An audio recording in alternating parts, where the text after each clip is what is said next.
Well, hello everyone, and welcome to our weekly episode of Pearls Politics. And we aren't going to keep you long. Uh, let's see, it's our box working tonight. Yeah.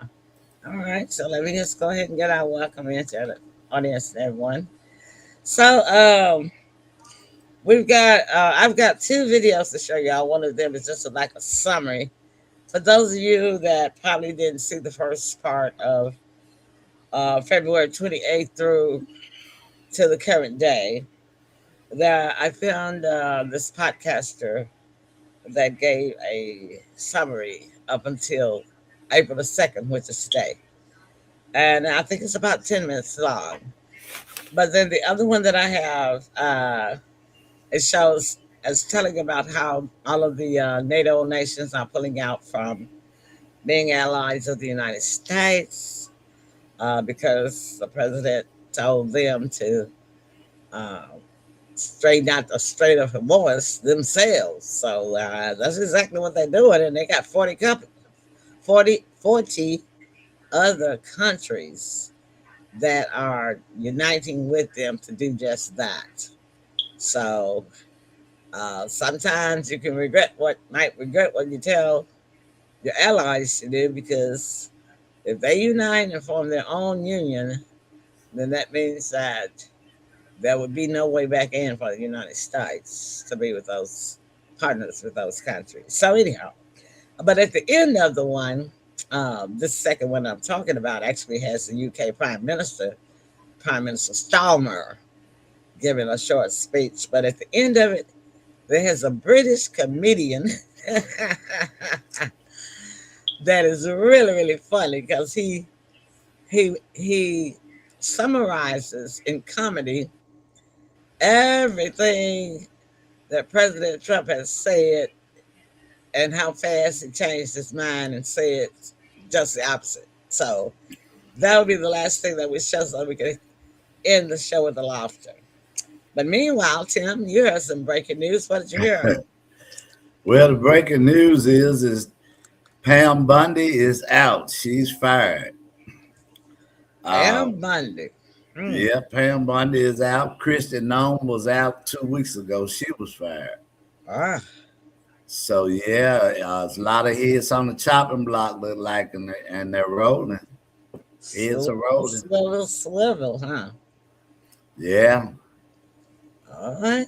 Well, you know, in politics, you do have to have your head a little swivel. That's worse than being in the game. yeah, yeah. I will believe so. I don't think either one of the ladies saw it coming. It was kind of quiet as kept until it was, announced to them. And it was said that Pam Bundy was begging for her to keep her job. Oh, really? Um, yeah, they said she actually literally did some begging, and no go, no go. I wonder why she wants to keep it. Well, we have to look at the power is like a high, and Yeah. dopamine high, Addiction. addiction. Hmm. So you imagine having all the power that both these ladies had. And this is the type of power that they haven't had at any point in time in their life. Yeah. And it became addictive. Yeah. They say your true colors come out when you get to a lot of power or a lot of money. Well, what we used to call it was going to your head back in the day. Make the head Yeah, swell up yeah, like you're invincible. right. Because there was a lot of lying going on, a lot of rules that was broken. And I'm mighty afraid that these two ladies are just going to be thrown up under the bus. I kind of understand if this was a long term plan of Donald Trump to put them out on Front Street and let them make and break all these laws that he told them to do. But now he gets the opportunity to say that he had nothing to do with that. It was totally on them that made those decisions. Well, of course. Well, all right, let's get right into our first video All right. that gives a very nice little summary from day of February 28th last month all the way up to today, April the 2nd, 2026. Now, I must say that the podcaster, a reporter rather, has an accent. So it may be difficult for some of you to understand. I don't think the CC is on it, closed caption. So just listen very carefully. But uh, the graph, I mean the video portion of it pretty much explains everything that she is saying. If you do miss some of the statements that she say, but here we go. Check this out.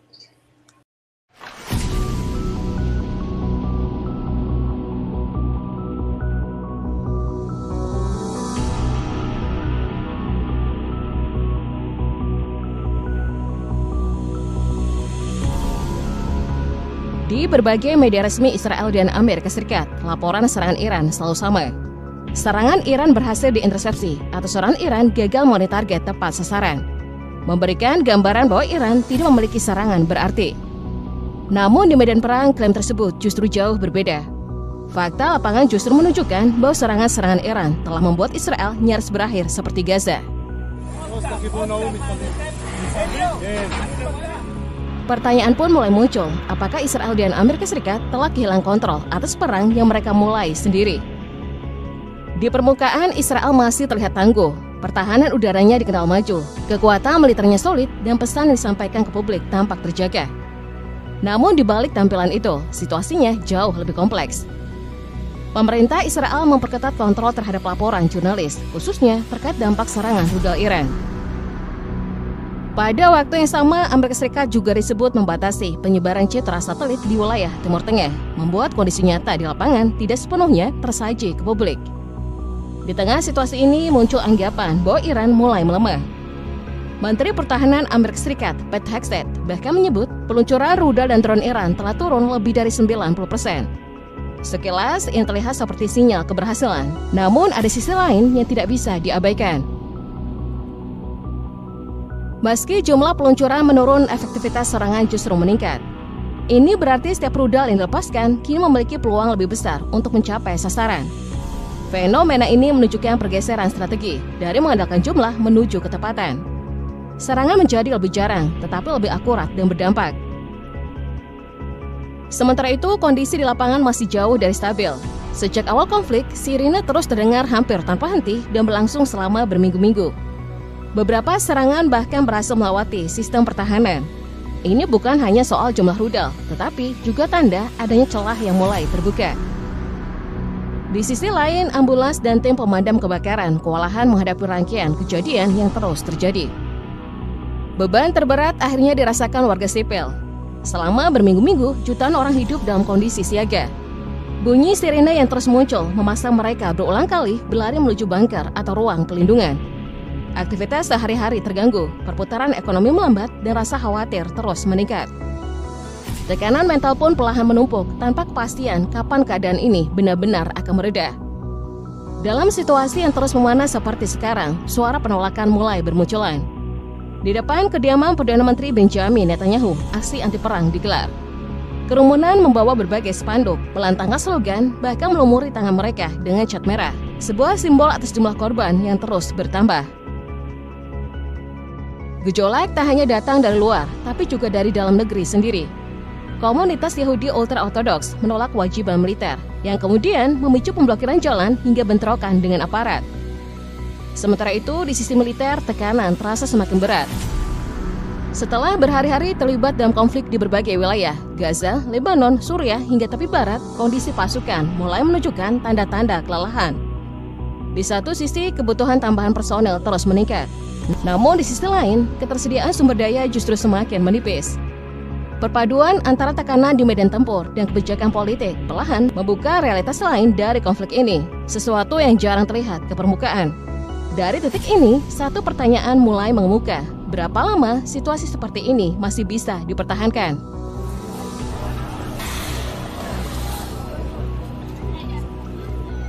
Menariknya, jawaban atas pertanyaan tersebut tidak perlu menunggu waktu lama. Karena di saat tekanan domestik belum mereda, Israel justru dihadapkan pada ancaman lain yang sama seriusnya. Aset-aset strategis mereka mulai terdampak satu persatu. Ini bukan lagi sekedar aksi simbolis, melainkan serangan secara langsung menyasar titik-titik krusial penopang negara, mulai dari energi, transportasi, hingga sektor pertahanan. Pada tahap awal konflik dilaporkan sebuah rudal berhasil menghantam fasilitas pelindungan bawah tanah yang sangat dirahasiakan. Tempat ini diyakini menjadi lokasi evakuasi para pemimpin Israel saat kondisi darurat. Yang membuat situasi ini semakin mencengangkan, fasilitas tersebut berada di bawah pelindungan sistem pertahanan berlapis, termasuk Iron Dome. Fakta bahwa lokasi dan pengamanan setinggi ini tetap bisa terkena serang langsung memunculkan tanda tanya besar. Apakah sistem pertahanan yang selama ini dianggap hampir tanpa celah kini mulai menunjukkan kelemahannya? Di waktu yang hampir bersamaan, dentuman juga terdengar di area sekitar Ben Gurion Airport, gerbang utama internasional Israel. Perannya bukan sekedar simbol perjalanan, tetapi juga jalur kunci bagi arus logistik dan konektivitas global. Dalam rekaman yang beredar, kilatan cahaya oranye tampak muncul berulang di langit malam, membentuk suasana yang mencekam. Dampaknya pun cepat terasa, penerbangan terganggu, jadwal kacau, dan rasa percaya terhadap keamanan nasional mulai terguncang. Tak lama setelah itu, hantaman berikutnya mengenai fasilitas pengolahan minyak di Haifa, salah satu pusat energi utama negara tersebut. Rekaman CCTV memperlihatkan beberapa ledakan muncul di berbagai titik dalam area kilang, disusul asap pekat yang naik tinggi. Indikasi awal mengarah pada penggunaan rudal cluster, senjata yang melepaskan banyak submunisi kecil sebelum menjangkau permukaan. Jika dugaan ini akurat, maka serang tersebut mencerminkan peningkatan taktik untuk memperluas dampak kerusakan sekaligus. Sasaran berikutnya beralih ke Dimona, kota di wilayah selatan yang dikenal sensitif karena kedekatannya dengan fasilitas nuklir Israel. Dalam video yang beredar, terlihat rudal melesat cepat dan berhasil menembus sistem pertahanan udara. Laporan awal menyebut adanya kerusakan di sekitar lokasi, meskipun rincian lengkapnya masih terbatas. Namun jelas pemilihan target ini membawa pesan strategis, bukan sekedar serangan biasa.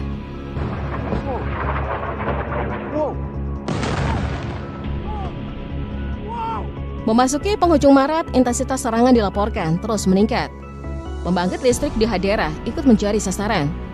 Sebagai bagian penting dari jaringan distribusi energi nasional, gangguan di titik ini tidak hanya berdampak pada pasokan listrik, tetapi juga menambah tekanan pada layanan publik secara keseluruhan.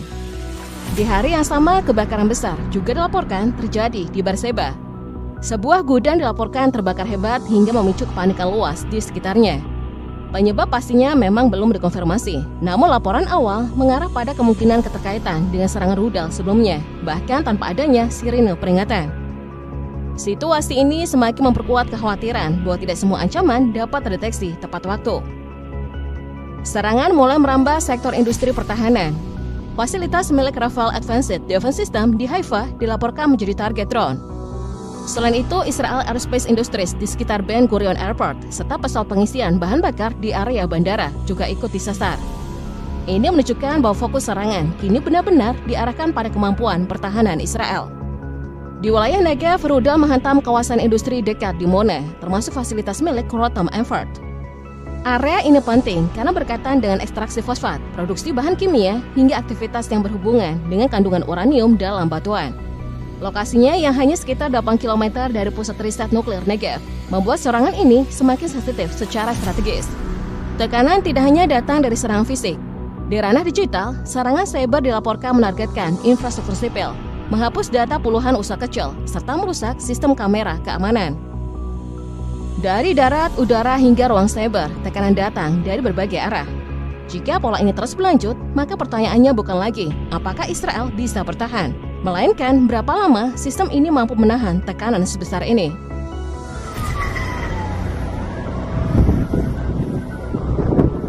Semua ini tidak sepenuhnya terlihat oleh publik. Israel diduga menutup rapat berbagai informasi penting sejak awal konflik. Tidak ada laporan resmi yang benar-benar transparan, termasuk klaim yang beredar soal serangan besar di hari-hari awal, seperti dugaan hancurnya bunker yang menampung puluhan komandan angkatan udara Israel. Langkah ini diyakini untuk menjaga stabilitas publik dan moral militer tetap terjaga. Di sisi lain, pendekatan Iran justru berbeda. Mereka secara terbuka mengumumkan korban perang dan bahkan menggelar pemakaman besar yang dihadiri ribuan orang, termasuk untuk komandan militer dan ilmuwan yang tewas. Perbedaan ini menunjukkan bagaimana kedua pihak memainkan narasi dengan cara yang sangat kontras. Namun satu hal mulai terlihat semakin jelas, perang ini terus berevolusi. Iran tidak lagi mengandalkan pola lama seperti sebelumnya. Serangan tidak diluncurkan dalam jumlah besar sekaligus, melainkan cukup 1 hingga 2 rudal dalam satu waktu. Sekilas memang tampak kecil, tetapi dampaknya justru signifikan. Strategi ini dirancang untuk menguras stok rudal pencegat barat secara perlahan, sambil tetap menjaga cadangan rudal balistik mereka sendiri. Dan hasilnya mulai terasa. Sistem pertahanan Israel tidak lagi selalu mampu menghentikan setiap serangan yang datang. Dalam banyak kejadian, rudal berhasil menembus lapisan pertahanan. Bukan karena sistemnya menghilang, tetapi karena prioritas pelindungan kini difokuskan pada titik-titik tertentu demi menghemat cadangan yang tersisa. Jika kondisi ini terus berlanjut, stok menipis, personel terbatas, tekan meningkat, maka situasinya berpotensi menjadi jauh lebih serius. Bahkan Kepala Staf IDF, Eyal Zamir, telah memperingatkan bahwa militer Israel bisa berada di ambang keruntuhan. Pertanyaannya kini, apakah keadaan ini masih bisa dikendalikan, atau justru sedang bergerak menuju titik kritis? I stand to be corrected. She was talking in a different language, but I there, thought so. there was some English labels there to kind of let you know what was going on. So let me just give you the gist of it. So tonight we are talking about trust, and it's going to be trust and truth that decides where we're headed with this war. And what she's showing was the damage that is happening in Israel, which of course you know the United States has censored, as well as Israel has censored the United States to show footage of actual damages over there in Israel. And what she's showing is the truth, that Israel is suffering just as much damage as Iran, as far as with these missiles and bombings and things. And she was also pointing out the difference how they hold the truth back and try to say that everything is going well with Israel and that the United States is winning, and that they don't show the true stats, the true stats, or tell the true stats of the injuries and deaths of the people in Israel as they do as in Iran. So that's what that video was about. And basically, when we have to look at both sides, and it's really bad for the whole world when you're hearing two sides and none of them sync together. Neither side sync together. You know, yeah. Okay, so she said that the United States is hiding their, and Israel is hiding their damages and injuries and deaths so that they can keep up the morale of the American people to support the war. And whereas it's not working because 80% of the American people do not want this war, and that the American people are already sick of it, and they are already seeing prices at the gas pump rise, and it's not working.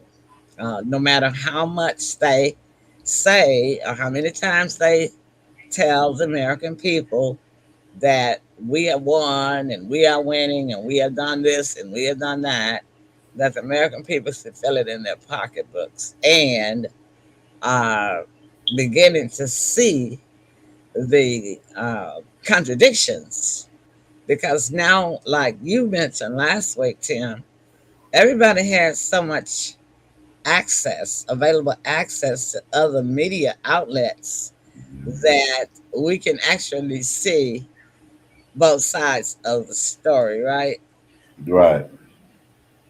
So anyway, the next video is a podcaster. He's very short, but I like him because he just really just puts it out there, kind of like we do. TIT is kind of like the TIT is, and then he goes ahead to show little clips from uh, the this particular video. He's talking about how NATO and the UK has left the United States, is leaving the United States as far as an ally.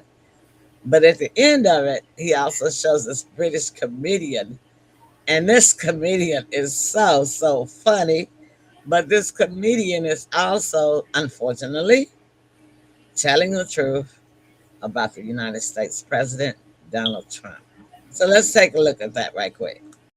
In breaking news, the United Kingdom is not backing down from Donald Trump as he pressures them to join his lawless war. In fact, they are leading a rally of solidarity with 35 other nations to find a non-death and destruction solution. And I have the story for you next.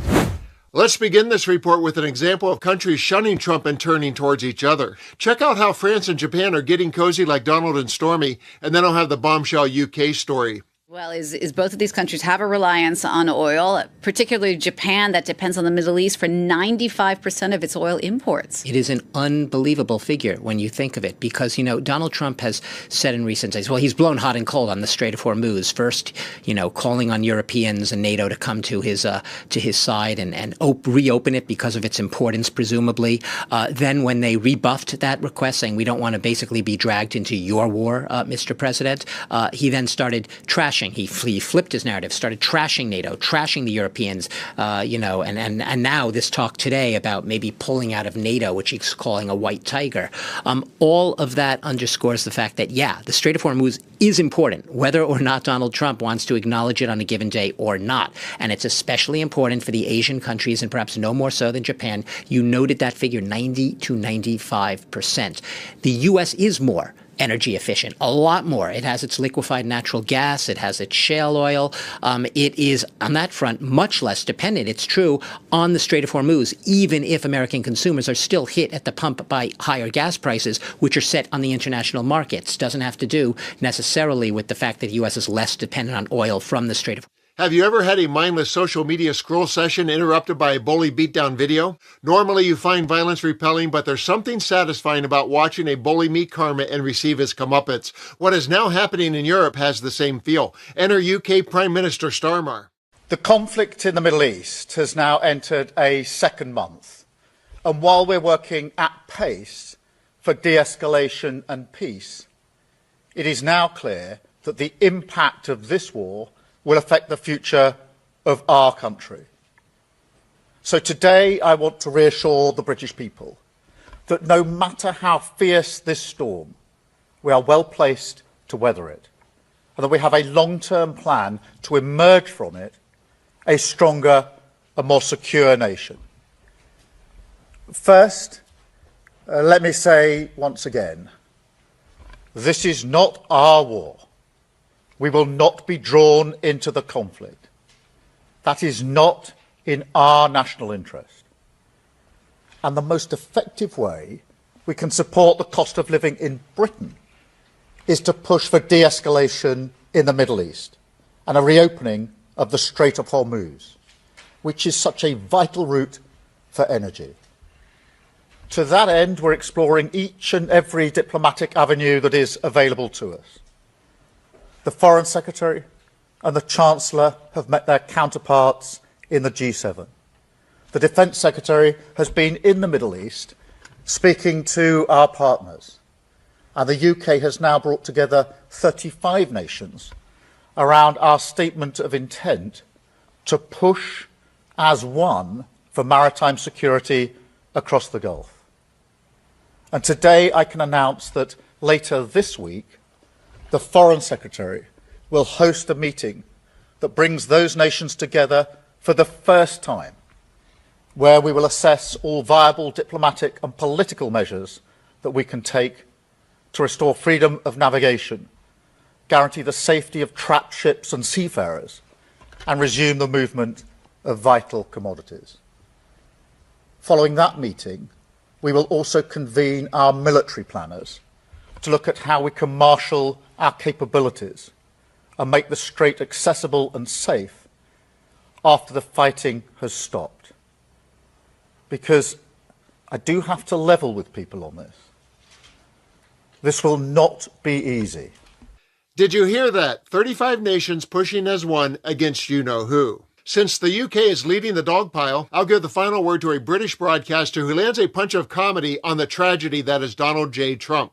Now, every day that the war in Iran carries on, one thing becomes clearer and clearer, and that is everything about the entire conflict is becoming less clear, especially if you're depending on the word of Donald Trump, a man so reliable you could set your watch by him as long as you're happy with it constantly telling you the time is half past bullshit. This week alone, he's claimed that the war is over. The war is not over. He's bombing a power plant. He's not bombing a power plant. He's doing a deal. He's not doing a deal. He's done a deal. He's not done a deal. Everyone's dead. Not everyone's dead. He's deploying troops. He's not deploying troops. There's regime change. There's no regime change. But he's definitely talking to Tehran, or maybe not talking to Tehran, because in a wonderful deployment of Iranian irony, Tehran accused him of spreading fake news. If the fake tan man who cries fake is called a faker by a fakir, what the fake is going on?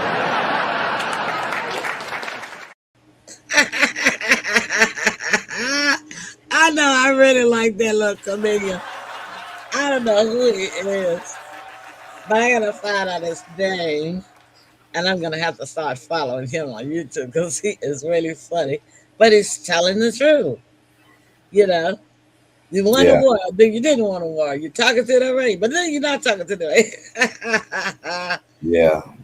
You know, yeah. So, and he mentioned seafarers of the Prime Minister, the UK Prime Minister Starmer. There are 2,000 ships that are stuck at the. Well, they're like 1,000. I think they're 1,000, at least 1,000 feet away from the mouth of the Strait of Hormuz. And I heard another report about the seafarers in those ships. They say that normally those ships have supplies for the people that work on the ship and the sailors to last only 3 to 4 weeks. So now we're going into the 6th week, which means that you got 2,000 ships of seafarers, and we don't know how many seafarers are on each ship that are about to be starved, go without food, water, clothes, the basics, necessities. And they're stuck. They can't move forward. They can't move backwards. They can't move left. They can't move right. And that's not good, So this try to put the cherry on top of a shortcake method that unfortunately our government is passing on to the people. It's just not working.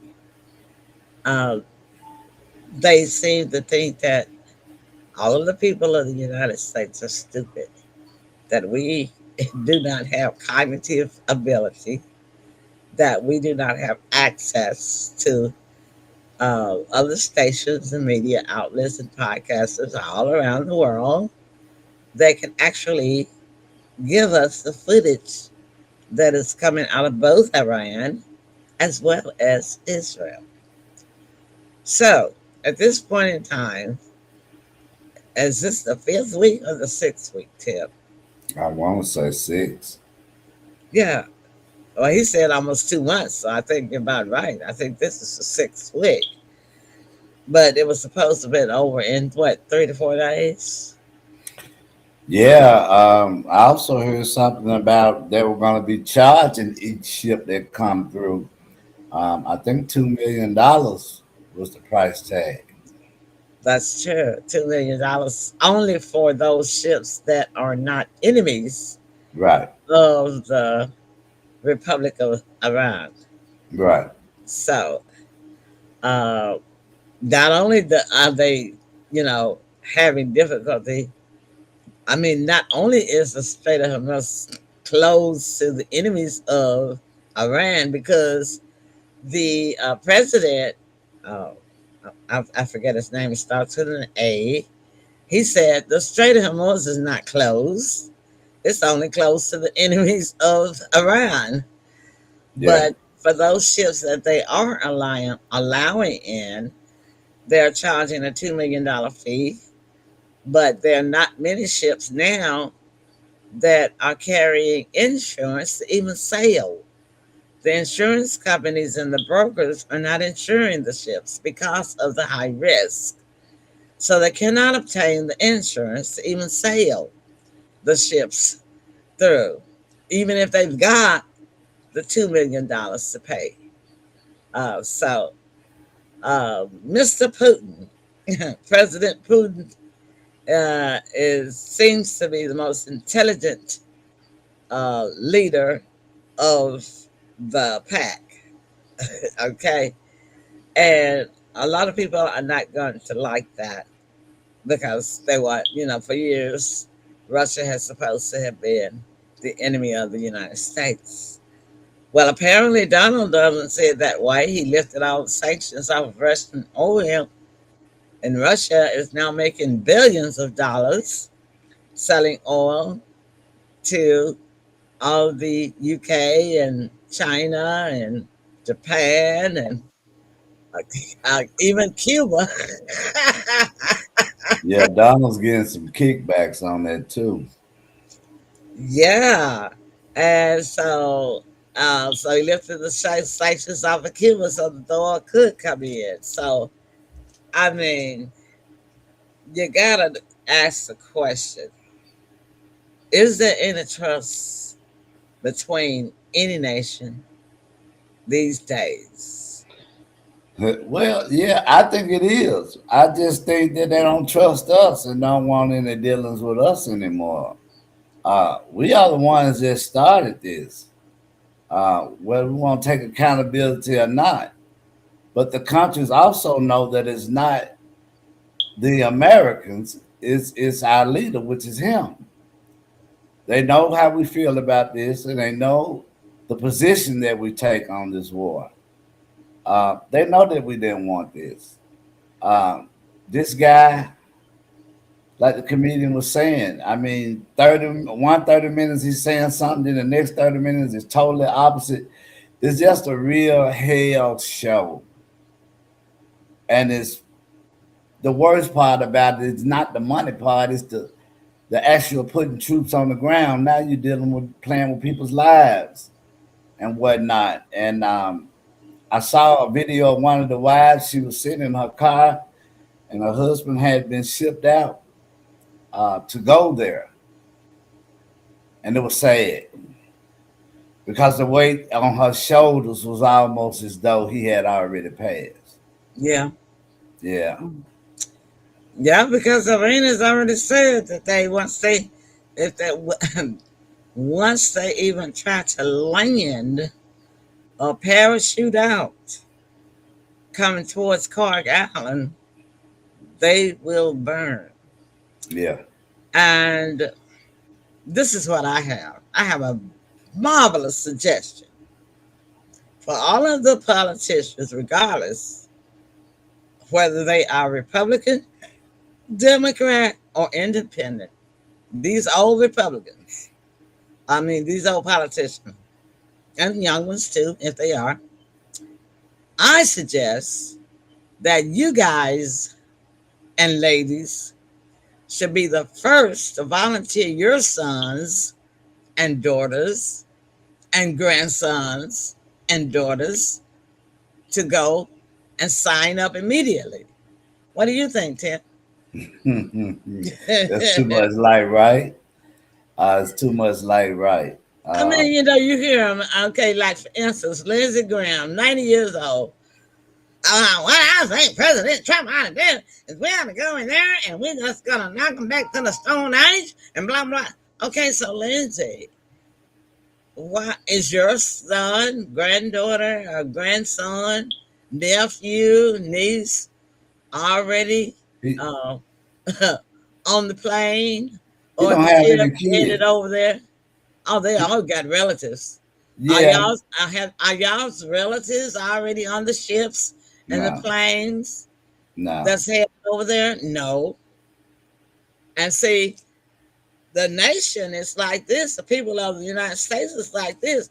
Look, if your son and your granddaughter, your daughter, or your relative, or your granddaughter, your grandson is not on the ship or the plane headed over there, why should ours be?